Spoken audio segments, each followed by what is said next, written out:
for England versus USA. We're going to get things started in just a moment. Just a friendly reminder, if you do have a question, if you could please raise your hand as clearly as possible. And we have some lovely volunteers who will be assisting in handing you a microphone. So please do not ask your question until you have the microphone in front of you. We're going to get things kicked off with the BBC at the front. Good morning. Hello. Good morning. Amy, I thought I'd start with you, if that's all right. Go to the big dog first. Exactly that. Teacher Amy. Your thoughts, Amy, on the Stadium of Light. It's a biggie. Yeah, it's really good. First time here. Was lucky enough to go to the training facility during the week as well. And they were all hyped about it being here as well. So love the stadium. Love that it's like a bowl. I think they're cool when there's no corners. Yes, can't wait to see it absolutely packed. It'll be great. Natasha, I imagine it all now feels extraordinarily real, but it is 11 years on since we first saw you on the World Cup stage. How are you the same person? How are you a different person to the Natasha of 2014? I think I've always been the same person. I think that's been instilled of me since I was born with my family. But yeah, I think I've grown an awful lot. I've matured a lot in my rugby. Obviously, naturally, as you get older, you get a bit slower, so you have to read the game better. So I definitely think I read the game a little bit better. But it's probably more about like my mindset piece and just going out and attacking each game as it comes and just trying to be as me as possible on the field. So I think that this group, like the last 3 years, we've been building towards that. I think you can see it in the way that a lot of us are playing our rugby now, and that's really been driven from the top down in terms of just be as good as you can be and be yourself. And we'll try and bring that out in you. So yeah, I'm enjoying it. There are some properly exciting talents coming through, Amy. On the eve of your third World Cup, what are you saying to the likes of Kelsey, Maddie, Emma about how to handle the occasion tomorrow night? I think we're quite lucky in the fact that they've played in big occasions already. The fact they've played at Allianz Stadium in front of thousands of people already. They've played in big games. They know what it's like. And I think being in and around the squad, there's enough people that have, whether they played their fifth or their first, they've got great experience already. So I think it's just reminded them to enjoy it. Not everyone gets to do this, especially home World Cup. So, I've never played in a home World Cup, so I'm absolutely buzzing as well. So, just kind of ride that excitement. Just can't wait to get going now. And I wasn't sure who to put this question to because all three of you have got such close ties to her, but I'm going to go with you, Natasha, if that's all right. Emily Scarrett is on the cusp of doing something extraordinary, something that no England player, male or female, has ever done. She's about to play in a fifth World Cup. How has she proven so durable? How has she remained at the top of her game for so long? What makes Skazzy special? She's stubborn.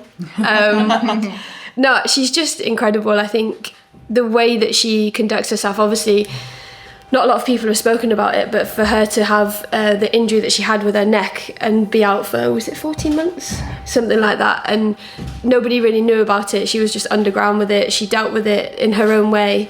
And to see her come back, and I think she's running around playing some of the best rugby that I've seen in a long time. Like, she seems herself again, which is amazing to see. But she's just brilliant for everyone in the squad, whether it's the old girls and she still gives all of us advice, or whether it's the youngsters and just that calming influence and always knows the right thing to say, the right thing to do in the moment. She's somebody that we all look up to, and I'm very fortunate that I've managed to live my career with her alongside me. Don't know if you guys would add anything.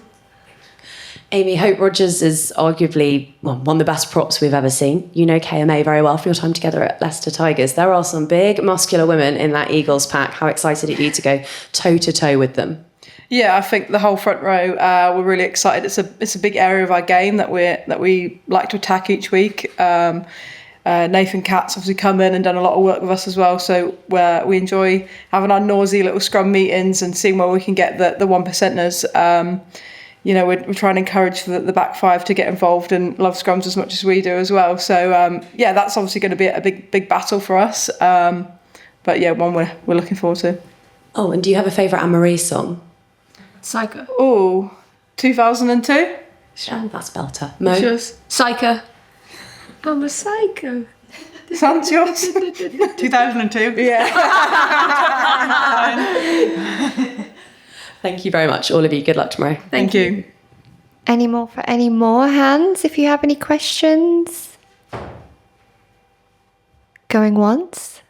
Oh, yep, there we go. Ooh. They're playing it cool. Playing it cool. Hi, Natasha. Sarah from The Guardian. Just everyone is raring to go, but of course you haven't been on a World Cup stage in 8 years. Are you kind of just itching to get out there now? Yeah, itching at the bits. No, I'm absolutely buzzing. Like, but ultimately, like, it's just another game of rugby, and I think as exciting as it is that all of this build up, all of the branding, everything else, like the tunnel is epic, everything about it is so cool. Like when we come to it tomorrow, it's just another game, and I think that's our mindset going into it. It's my mindset certainly, and probably the thing that I've learned as I've gone through my career is you can't make it any bigger than it is, because that's when you get carried away. So yes, I'm buzzing. Obviously, it means an awful lot to me to be here, but I've kind of done that. Like when I was saying bye to my family, getting on the bus, they actually came to wave me off. So when I was saying bye to them, that was when I had the moment. When I got the letter announced, that was when I had the moment. Like right now, this is the bit that I love and that I can't wait to do, which is go out and fight with the girls. So yeah, I can't wait. And Sarah, now you're experiencing a World Cup from a coaching perspective. How is it going to feel kind of looking at your former teammates and now the players that you coach going out there from the coach's box? Sorry. Yeah, I'm like super excited just to see them go out. They're all ready, you know.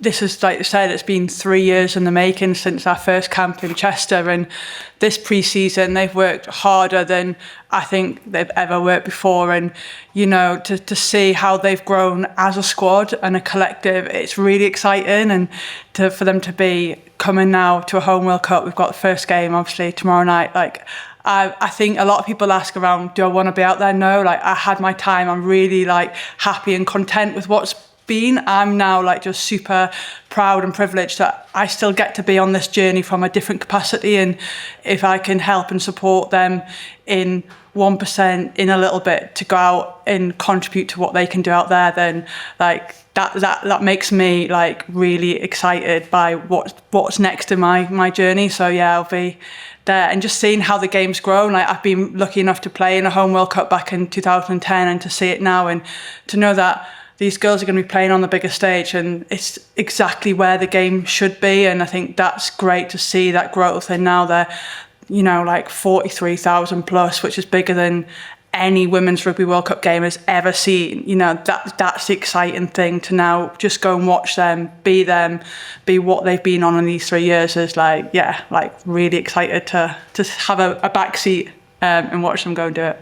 Thank you so much, and go well tomorrow. Thank you. Hi, I'm Simon from ITV Tyne Tees. Hopefully it's just the start of a long and brilliant journey for you guys. But Sarah, if I could ask you, do you think the North East is kind of a cool place and a nice place for this journey to start? Oh, like brilliant. Like I've been buzzing since, you know, we got told that the World Cup was going to come to the North East. You can tell by how excited I am that I'm back in my home region. And that it was going to be the opening game and the Red Roses game, like from someone that's proud to be from this region and knows just how amazing the sports fans are and how great the atmosphere will be here tomorrow night. Yeah, like if I think back to me starting rugby, not even knowing there was an England women's team, to know that actually it could be a really poignant moment for the legacy in this region about young girls, boys wanting to come and play, fans that will get behind, you know, English rugby. Yeah, like unbelievably proud that we're starting hopefully this journey in the North East. Thank you. Hi guys, Rebecca from PA here. Natasha, just one for you. Obviously, you may be one of the more experienced heads in the group, to put it politely. I was trying to be polite. You're the oldest in the squad now. I'm the oldest in the squad. Well, we'll stick with experience. I had many years of that, so I'm now passing the baton. But just with that experience, what kind of things have you learned in your game? What can you bring to this World Cup? And how have you kind of helped your teammates with that experience? Not to overuse the word too much. No, you're fine. I think for me, it's all about like the momentum of the game. So it can change hands in so many different ways, in so many times throughout the game, but it's never done until that final whistle. I know it's so cliche, but I think quite often, especially like through your career, if you have a couple points scored against you, or like you go down a couple tries, that's when the wheels start to come off. But actually there's so much time, and I think that's one thing definitely that I've learned. Like I think that's probably from club more than country as well. So playing for Gloucester Hartbury, like being down in 2 Premiership finals and then being able to like find a way, there's always a way to find it back. So that's definitely one thing that has like leveled me a lot in my career, and just going after each moment at a time. And hopefully that's something that I can now bring to the girls as well, is just living in it, make sure we're focusing on the right things and going forward. Is that something as well that's been kind of a mentality in this World Cup? That it was mentioned earlier in the week about kind of being present and enjoying the moment. It's a home World Cup, it's a big occasion. I mean, just today looking around at the branding in the stadium and stuff, you know, it does feel like there's a little bit of kind of excitement in the air. Is that something you've kind of like passed on to the girls? Yeah, 100%. I don't think I need to pass on any of that. I think everyone's so excited to be here. The vibes in the group are really good. Like, everyone's really enjoying it. We've got a really nice team space that a lot of people are chilling out at after food, and we've got a lot of like good stuff going on in there as well in the hotel. So is all I'm thinking about is the try-on session. But no, we've had a lot of fun off pitch, and when we come to stadiums like this, like the blackout tunnel with all the lighting around, like stuff like that, it just makes it really exciting. So it's not something that I have to pass on. I think everyone's living their own journey and everyone's enjoying it as much as possible, and yeah, we're in a good place. Amy, you mentioned earlier that you were one of the players who went to the Academy of Light earlier this week. I was just wondering, were there any words exchanged between you and the players, both you guys passing on advice to the Sunderland players for their Premier League season and vice versa, those guys to you for the Rugby World Cup? No, I'm a massive Villa fan, so... It's our initials. I only cheered when I saw one of their academy players had gone on to play for Villa, so they had a photo of him in Villa kit on the wall, and I was like, that is the only photo I like in this place. So... no, they kind of just said like good luck. We obviously said good luck to them, and obviously well done for their opening game winning. My mum's actually a West Ham fan, so she wasn't too happy, but yeah, just kind of good luck. Got to have a look to see what they do, train a bit differently to what we do, obviously being footballers, not as much time in the gym, I don't think, but it was just cool to see a different environment and how they operate, really. Cheers guys, all the best. Do you just want to pass it behind? Oh, there she is, she's in. She's in. Hi, Tom here from ESPN. The Lionesses in Switzerland, they use the phrase proper England a lot, which kind of summed up their togetherness, their perseverance, their their never say die attitude. I'm wondering if you as a group have something similar. Do you have anything in which you describe your mentality? Is there a phrase you guys use? I don't know. I'm not Probably sure. not one that we're allowed to say. Yeah. I'm not too sure. I really enjoyed them saying about the English grit as well. I think that was something that obviously resonated throughout the tournament. But I'm not sure we've got one that I can like hang my hat on right now. Well, how would you therefore kind of describe who you are as a group to those outside? If they use proper England to describe their mentality, how would you describe your mentality to everyone else? What a question. Yeah, that is really good. What would you say? I think they probably prefer to hear what you guys would have to say. I tried. Straight back. I think we like to go after... I don't want to give you anything. Sunter, this is you. This is Captain Sunter, Coach Sunter's all over. No, we've obviously...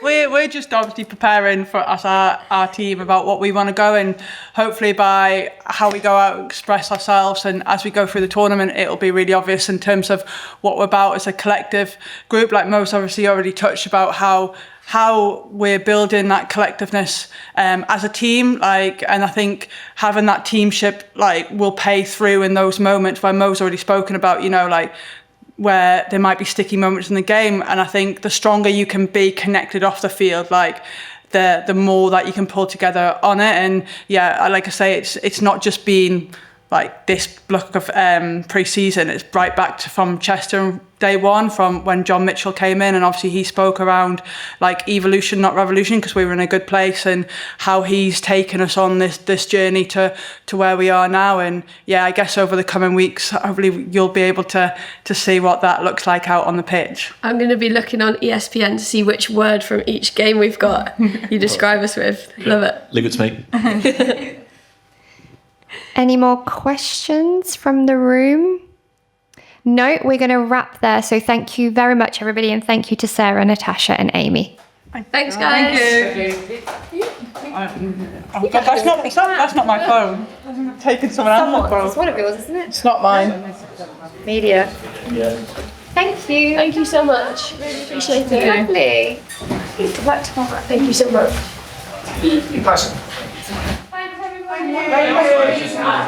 Thanks, everybody.